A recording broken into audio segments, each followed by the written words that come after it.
What up, everybody? This is Malcolm for anyhiphop.com and WERS 88.9 FM. And I'm here with the lovely, beautiful Bridget Kelly. Hey, How what's you doing? going on? I'm wonderful. Chilling out in Boston. It's beautiful. It's a beautiful summer day in Boston right now. It's very nice, very nice. You see, as you can see, both got our shades on, trying to be cool. You know, I'm trying to get a little sun out here while I'm out here, but I felt like it was only right that we have our shades on. I have enough sun already. I'm good with that. So Bridget, yeah, you have the big single with Kendrick right now, Street Dreaming. Yes, Did you expect it to blow up like it has? You know what? I never know what to expect when I put records out. But with that particular song, it's fun. I thought it was perfect for summer. And I actually recorded it first and then sent it to Kendrick. Yeah. Okay. Well, because when I first did it, I heard the Tupac sample and I was like, oh, man, like we should do something really cool with a rapper of some sort. You know what I mean? And get that going. So I felt like, all right. Let's go ahead and let's try Kendrick. Sent it over to him. Within 24 hours, had a verse back to me. I was shocked. He returns verses that fast? Yes. I had no idea. That's that Roc Nation clout, man. It has to be. Damn. Or the record's just that dope that he loved it. Right. That's what I'm going to go with. Your boss is in town tonight. You might go to that show. Oh, we're later? going. Oh, yeah. awesome. As soon as I hop off the stage, we're out. We're going. Gotta go support the big homie. What's the creative culture like at Roc Nation? It's really cool. Everybody has their own freedom to do what they want to do, say what they want to say. Yeah. We're lucky. We're lucky because our boss is an artist, so he understands the creative process. He understands all the sensitivity that's attached to things. But he's honest. He's always honest. I will say that. Anytime I've played him records and been like, what do you think about this? He's like, okay, so is this, do you think you're done now? And I'm like, oh, you're right. You're right. I'm so sorry. Not done. Not done at all. Got a couple more records. So, it's cool. It's really cool to have that kind of honest feedback. That's dope. And, it seems like you guys got a nice, tight family over there. I seen in the Street Dreaming video, J. Cole's boys and Mike Shaw is the lead, right? Yes, shout out to Mike. Shout out to Mike. He's the homie. So that's dope. And it also seems like you just have good relationships with everybody, it looks like. You're cool. I see you on the Instagram. I be checking it out sometimes. Thank you. you. Not every day because, Because then that's creepy. That's Malcolm's not weird. creepy. No, not all fooled. the time. But yeah, so like, I see that you have good relationships with a lot of female singers as well. How do you manage that and stay away from all the drama? You know what it is? I don't like drama, and I always it sucks because there's all the attention that we get as women is when we're dramatic and hateful and mean towards each other. So I feel like it's kind of cool to use my platform to bring some more positivity to the the scene. And there's other women around too that feel the same way. The other artists like Seven and Ray Vaughn, K Michelle. Like we're not about the R&B drama. We're really trying to just make good music, and we support each other's craft through and through. That's really dope. Yeah. That's dope. So I'm going to ask you some personal questions. Sure. Nothing too crazy, but... Oh, boy. Nothing too crazy. So that means we got a crazy couple questions coming up. That was the disclaimer. What's one quote that you live by? One quote that I live by? I don't know. I don't know if I have any. That's a good one. That's a deep question. I'm sorry. I wish I would have known that before and I would have prepared. Now I'm on the spot. What's a quote that I live by? Man. Or a saying or a motto. Something, nothing too crazy.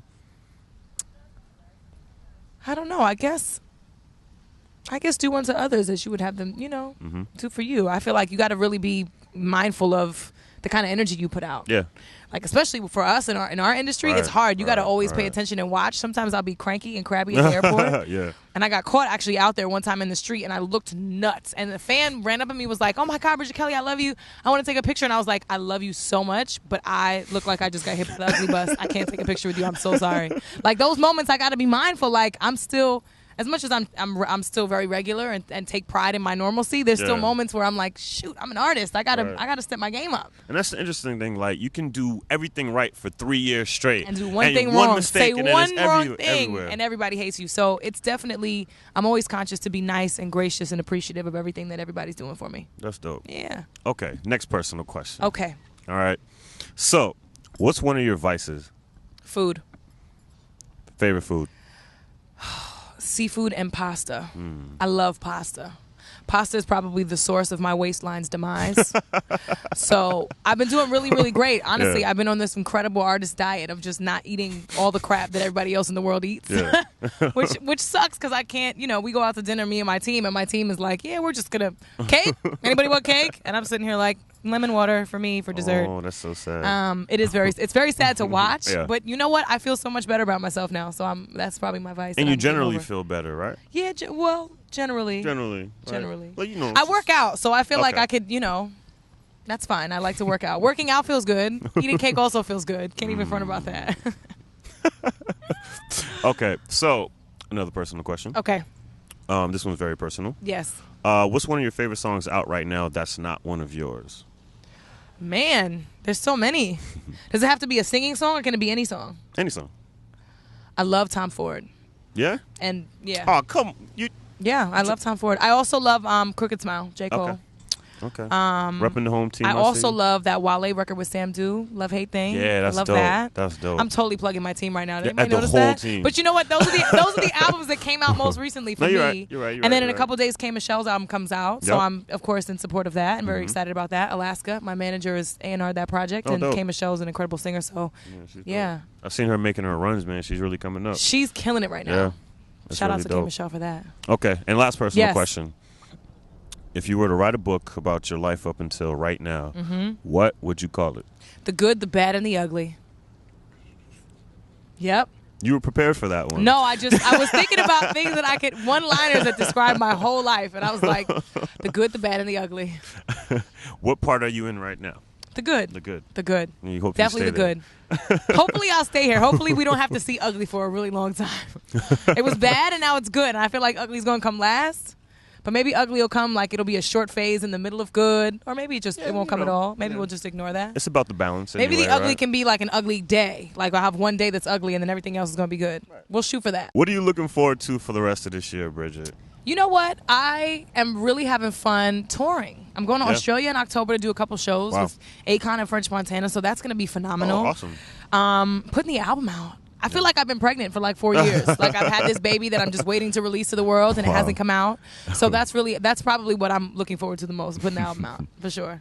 Speaking of touring, actually, Yes. you did Essence Festival again this year for the second time, right? Yes. What was the difference between, performing there for the second time and then the first time last year? The first time, I felt like it was like the show improve moment. Like I really had to sing my heart out and really make sure that everything was on point, and I was worried about the technicalities. Yep. And now a year later, I actually had fans that came out to see me. So when I first started last year, there were like 5 people in the room. This year I started, there was about 150 people in the room, which was really great. It felt really validating to know that, A, I'm invited back, which is an honor to be invited back by Essence, because you really got to be dope to be doing Essence in the first place. Right. And 2, to just have my fans there support me. And 3, my mother was there. So that was great. My mother was in the building. I brought her down. I said, you got to come down. She got to meet Faith Evans. She was really excited, beside herself. Yeah. So that was really dope. Yeah. Okay. And my last question is, Yes. when all is said and done, Yes. what do you want your fans to think about you? I want my fans to know that I don't take myself too seriously. Yeah. But that I really do have a softer side. I can be vulnerable at times and scared, and love has gotten the best of me a couple times. But I'm not bitter. I'm not scorned. I'm still really optimistic about life and about love. And I'm just fun, man. I'm making music for them. I'm making music for them. I make music for me because it's therapy in the studio. But then I put the album out and I tour and I do all that stuff so I can, be a voice for ladies. And what's one thing your fans probably don't know about you? One thing they don't know about me, I get really nervous before I go on stage. Every time? Every time. What is it, just the butterflies? Just frightfully nervous, like, okay, don't sing this note wrong. Make sure you don't trip on that chord that's right there on that stage. Try not to kill yourself. And, it's those kinds of things that I get in my head. Wow. But by like the second or third song, it's in the back of my mind. I'm not even thinking about it. But that's something I get nervous about, for sure. What's your favorite song to perform? Favorite song to perform? Special Delivery. Yeah? Yeah.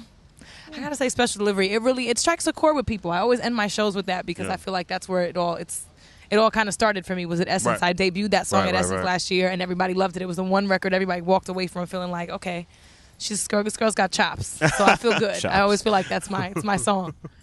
It's my Rocky song. That's how I feel.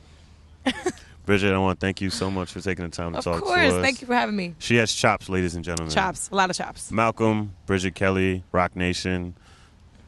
The water in the background. We got to shout out the water. I look really good with that water. You do. It's great. I love it. What's going on? It's Bridget Kelly, and you're tuned into Any Hip Hop. We have a great color scheme going on here. Can we take some stills? Where's the photographer? It's like a peanut butter cup. You know what I'm saying? Peanut butter cup. Like that? I like that. That's off the top. Yeah. Make that up. Any Hip Hop, WRS 88.9 FM.